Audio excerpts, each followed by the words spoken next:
Per fer unes recomanacions o una mica de recorregut per ajudar-vos a tots amb aquest radar que tenim del DA 2024, jo començaria per aquells noms de referència, aquells noms com Wang Bing, Tsai Ming-lian, Lisandro Alonso, Cristi Puyo, Rado Jude, que són els plats forts de la secció direccions.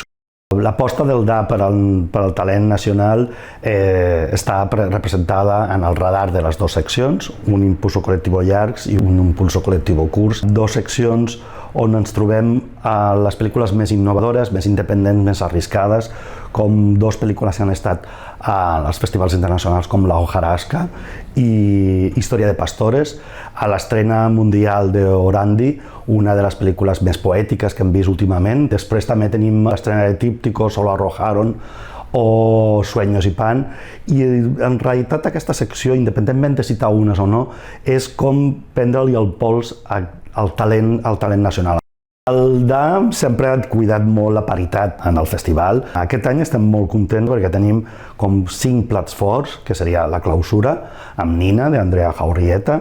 Clara Roquet presenta la seva sèrie Largas sombras, en exclusiva en el festival, però després els altres 2 plats forts seria la retrospectiva a Catherine Breillat, amb col·laboració de la Filmoteca, una directora que va coneguda però poc vista en el nostre país, perquè ara mateix part de la seva obra no es pot veure en cap plataforma ni cap espai.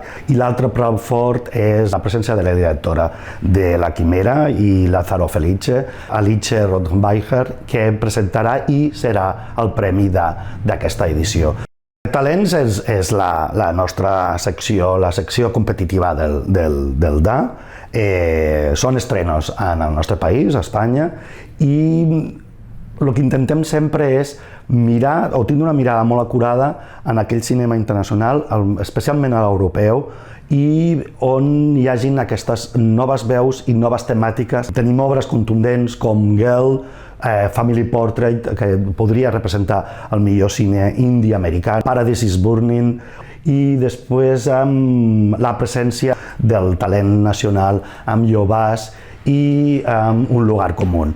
A part del talent nacional, una de les apostes que fem aquest any i que últimament estem cuidant moltíssim és la presència de tot aquell cinema que procedeix de Latinoamèrica. Incidint en un punt molt important en una de les situacions que està patint el cinema argentí, amb els canvis que està fent el nou govern, i veurem amb menys incidir amb la presència de Lisandro Alonso, amb Eureka, Elda y los monstruos o La pràctica. Un bon exemple per conèixer aquell cinema argentí que potser per culpa de vegades de les polítiques pot desaparèixer i no veurem pel·lícules tan interessants com les que presentarem aquest any. Entre la inauguració i la clausura, inauguració amb Segundo Premio, la nova aposta d'Isaac La Cuesta i Pol Rodríguez, que inaugurem en el Paral·lel 62, i la clausura amb Nina, d'Andrea Jaurrieta. Podreu gaudir, dintre d'aquest radar del DA 2024, més de 121 pel·lícules i realment el panorama del millor cinema contemporani, el millor cinema d'autor i el millor cinema independent. Una gran oportunitat de 10 dies de tardes de cinema a les sales, que cada vegada és més important que preservem.